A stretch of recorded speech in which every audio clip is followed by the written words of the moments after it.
Have you ever wanted to take really nice HDR shots of the sun like this? Well, today I'm going to show you that it's actually not as hard as you may think it is, but you will have to have a little bit of understanding about planetary astrophotography to make this process easier for you. We're going to be doing two different exposures on the sun today. We're going to be doing a photo just of the surface of the sun, and then we're going to do a second exposure that makes the sun completely white and blown out, but it reveals all the prominences on the edges for us. And what we're going to be doing then is taking those two photos into one of our processing apps like Affinity or Photoshop and creating the HDR effect on our solar image. Now, there's a few things I want to talk about first. You're going to want a H-alpha solar telescope. This is not going to work with a standard white light solar filter or anything like that. You need a dedicated hydrogen alpha solar telescope. You're also going to preferably want a monochrome camera. The one I have here is a 678 monochrome from TubeTech. This is a really good camera, but it has enough pixels that it allows me to fit the full disk of the sun in this small Solar Max 40 millimeter hydrogen alpha scope. You of course can do region of interest photography with this sort of a setup as well. If you have a longer focal length and you can't really get the whole disk of the sun in there, you can of course focus on just a region. I myself like to do the whole disk of the sun. I think it's a really cool way to represent solar astrophotography. Now, once you have an H-alpha scope and a camera that you've picked, you're going to need now to choose the mount that you want to use. You can either choose altazimuth, which is what I have here with the Ioptron Cube, or you can do, of course, an EQ mount. There's advantages and disadvantages to both. Number one, if you choose an EQ mount, obviously you can't polar align during the day. So you're just going to have to guess roughly where your polar alignment is and hope that your tracking is good enough. Of course, you can make adjustments to your tracking. It's no big deal. But if you choose altazimuth like this one, it's certainly easier to set up, really easy for solar observation. But when you're doing photography, you're going to have the sun rotate in the image. So you've got to be very quick with your image acquisition when you do it in altazimuth mode. For example, if you take a minute-long photo, the center of the image will probably stack okay, but all of your edges are going to be blurred in this sort of circular motion. That's because as altazimuth tracks, the targets wobble with the Earth's axis. So for this demonstration, I'm going to have to keep those video files extremely short, under 15 seconds, to make sure that we avoid rotation. What we're going to be doing now is I've got my laptop set up, I've got the solar telescope pointed at the sun here, everything's focused up, ready to go. We're going to take our two separate images, and then afterwards we're going to stack those images in your favorite stacking software. Then once we have our two separate images, we're going to go in, create that HDR effect, add a little color to it to make it look like the sun. Because this is a monochrome camera, so it's black and white, we're going to add some sort of color to it, make it look like the sun, and voila. So follow along. Let's get started on creating our HDR shot of the sun. All right, you can see the live view screen here of what the camera sees through the telescope. I have this in the software for the TubeTech camera. Whichever software you choose for your camera, though, will change obviously a little bit, but basically you want to keep your exposure time down, you want to keep your gain exposure down, and you want to be able to zoom in and see all the surface detail like this. Some of these smaller details here that appear white get overexposed very quickly when you're doing solar astrophotography, so you want to keep those exposures and the gain down to where you can clearly resolve these just like this, and go ahead and capture a video that is about 15 seconds or so long. Because we're in altazimuth, we don't want to introduce rotation in this image. So right now we've got a really nice frame rate down here. You can see 34 frames a second, and that'll be perfectly good to capture several hundreds of photos in 15 seconds. So go ahead and take a video just like this, and when you're done with that, you're going to turn up the exposure a little bit to reveal the prominences and the outer edge of the sun. So if we expose this a little bit further, we don't want to go too far to where everything's just completely blown out like that. You can obviously see all the cool prominences on the edges, but this is way too much in terms of an exposure on the sun. We need to dial this back a little bit. So we want to make sure that we still reveal the prominences, but we don't want to overexpose everything too much. We want to find that happy medium right here where we can still see the prominences, but they're not overexposed, that if we zoom in, we can still see structure on the prominences. And that's what we're looking for, particularly right here. We can still see all of this sort of intricate detail. Go ahead and take another 15-second video on this portion of the sun, and then we'll move on to the next step. Now that we have gotten our 2 video files, I've opened up AutoStakkert, which is a really good planetary astrophotography stacking software. And what we're going to do is we're going to leave the settings on planet. We're going to stack these images to the best of our ability. You'll want to open up your image file here. You can see this is the surface of the sun one. And we're just going to hit the Analyze button. Let it do its thing here for just a moment. And what it's doing is just going through each of those photos and just analyzing the frames for us real fast. Alright, it is done analyzing the image for us. What I want you to do is turn over to the other window over here, and we're going to set the alignment point. We're just going to do an automatic alignment point. I typically pick 200 though for the sun because this is such a large image, and then just hit Place AP Grid. You're going to see all these boxes appear all over the sun. That is completely okay. Now for this demonstration, a lot of people would go through here and they would select the quality graph. They probably would add drizzle, maybe some sharpening. I'm just doing the bare bones basic for you in this demonstration. Once we have the grid here, all we need to do is hit the button Stack, and it's going to go through and stack all of those images, 50% of the very best images that we captured. We have 611 pictures, so roughly 50% of that. It's going to stack roughly 305 of the best pictures of the sun that we captured. And once that's done, I want you to pull up the second file on the prominence one where we overexposed the center but revealed all the prominences, and repeat this process all over again.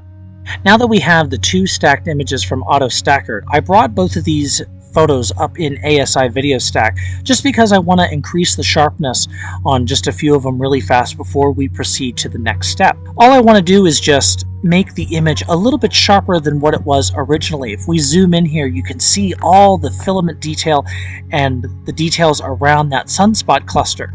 This is what it looked like before, without any sharpening at all. Still a decent image, but as we increase the sharpness just a little bit, we pull that really nice structure out. But you don't want to go too far, of course, because then the image just looks really over-processed and not very natural. So I like to dial it back and keep it between 20 and 30 as a good spot for where we're going to leave the sharpness. Now, we're not going to adjust anything else. We're not going to add sun color. We're not going to do noise reduction. We're not going to do any of this. And kind of the same thing, we're going to do the exact same thing. So we're going to save this image, and then we're going to select the other image of the sun here. I want to do the same sharpening on this one to make sure everything matches up to each other. There we go. Now that we have the prominences, you can see the structure on all of them. We're going to save this image as well. And now we're ready to proceed to the next step in creating the HDR shot. We've made it to the final step of our HDR sun tutorial here. And this is where all of the magic comes together to create this final image. Once you're done stacking the photos, you can either choose to sharpen them up in something like ASIstudio like I did, or you can bring them into here and sharpen them in here before we continue on. It's totally your preference. Choose your favorite photo editing software, whether it's Affinity, Photoshop, GIMP, you name it. We're not going to be using typical astrophotography software like Serial or PixInsight for this. We're going to be using standard photography software for this. Once you have both of your images ready, you're going to pull both of them up. They're just going to be on different tabs here. You can see I have both of them pulled up. We're going to start with the surface photo. And what we're going to do is over here on the right-hand side where you see layers, we're going to just click on it and we are going to copy, which on Windows is Control C, on Mac is Command C. You can also right click and just hit copy. It's totally up to you. They all work exactly the same. Now go over here to the right hand side, do Command V or Shift V to paste that image that we copied. And you're going to notice here we have two different layers. One is the surface, one is the outer rim. We're going to rename these though just for ease of use so we know which one's which. One's going to be surface and one is going to be outer. So for this demonstration, you're going to want to put the outer image on top. So we're just going to click this and drag it on top. And now what we're going to do is where it says normal over here, we are going to hit multiply. And then we're now going to click on the surface layer, and we're going to do the same thing and click normal and hit multiply as well. But now we need to invert the image to make it look like this 3D HDR effect. So on Windows, it's Control I, on Mac, it is Command I to invert the image. It's just a simple one-step process there. And you can already see the image on the screen looks so much closer to what the goal is. But there are a few adjustments we need to make. The first thing to notice is we have this little bit of a white gap, this line on the top half of the sun here. This is from overexposing the sun on the outer rim shot. You're always going to have a little tiny bit of this white band going around, but we need to move the image to where it's more centered. If you'll notice on the bottom here, there is none of that white band. So what we need to do is over here to the left side, we need to make sure our little mouse button is clicked, and we can now move this around like this. What we want to do is get it as close as possible. You can also use your keyboard to move it around pixel by pixel to get it really close to being perfect. And as soon as you get it as good as you think, then go ahead and stop, which I think that's pretty good. We have a very faint white band all the way around the sun, and it's not bigger on one side than it is on the other, so that looks pretty good to me. Now we're going to edit both layers a little bit differently.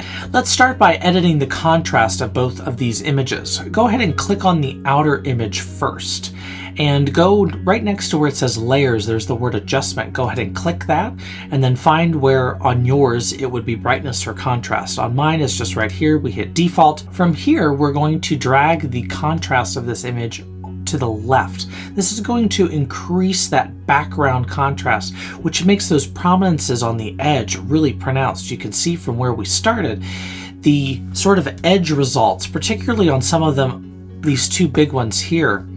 If you drag this to the left, how much more visibility you get out of them. And that's what we're really looking for when we want to do this image. Go ahead and hit the button merge. This takes that edit that we just created. Now go ahead and click on the surface image and go back into your contrast the exact same way. And now we are going to adjust the contrast on the surface. Now on this one, we're going to drag this to the right instead. And you see how that created a lot different of an image there. We're going to have to probably do this step twice. So go ahead and hit merge again, bring up your contrast one more time and drag it just a little further to where we really get that dramatic HDR effect. I like to do it about halfway on the second run. So go ahead and hit merge again. Now, once you're done with those adjustments, it's still going to be black and white, but look at the image already that we're getting. So we're really close to finalizing this shot. Go ahead and click on your layers again. At this point, you can go two different directions with your final edit. You can create an image where the surface is colored and the background is just going to be nice and gray, or you can choose to do all of it. And I'm going to show you both different ways. So to do the first one, where the surface is colored but the background is not, make sure you click on your surface layer, go back into your adjustment tab, and this time find recolor. In some of them, it's also called colorize. There's a few different terminologies for the different softwares. You'll just have to find the one that is applicable to you. But for Affinity Photo, it's recolor. And just go ahead and hit default. And you can see here that it turns red. That's just the first color that it chooses. We can drag the slider if you really want to be fun. You could create, whatever color sun you choose. But the natural color of the sun, at least as far as we think, is this dark yellowy orange color. So right about there looks pretty good to me. And you can of course adjust the saturation if you don't want it quite that bright. You want it maybe a little bit more muted. I like it with a lot of color, so I'm going to keep it there. And you can of course adjust the lightness. So this just changes basically the brightness of the image. I just leave it in the middle at 0% because we've already edited that layer to what we like. So at this point you can just hit merge and you can save that photo the way it is right there. So if we do that, we can save this image, and voila, we have a beautiful HDR shot of the sun. It looks really cool with the inside colored and the outside being gray. But some people want to do everything with color. Okay, we are back before we did the previous photo in this tutorial where we colored the surface. This one we're going to color everything. This one involves just one additional step. We're going to have to highlight both the outer and the surface photos, and we're going to have to right click. It says merge visible. This creates one photo now, so it's not going to edit different layers at this point. This is just one uniform photo now. Now if we go into adjustment and go over to recolor, now it will adjust everything for us just like this. So now you can, like I said, you can make it whatever color you want. You can adjust the brightness, you can adjust the contrast some more, whatever your heart desires to what looks good to you. And when you're done with this, you just hit merge. And now you can save just this photo as it is a final piece. So you can choose which method you want to go with. Thank you so much for joining me today on how to create your very own solar HDR shots. It's amazing what amateur equipment from just our front yards can capture. And these solar telescopes can be as small as this one, with only being 40 millimeters in diameter, and just a regular monochrome camera can really deliver you exceptional results on the sun. I hope this helps you learn a new technique for editing your own solar astrophotography data. Until next time, clear skies to you all, happy imaging, and I'll see you soon.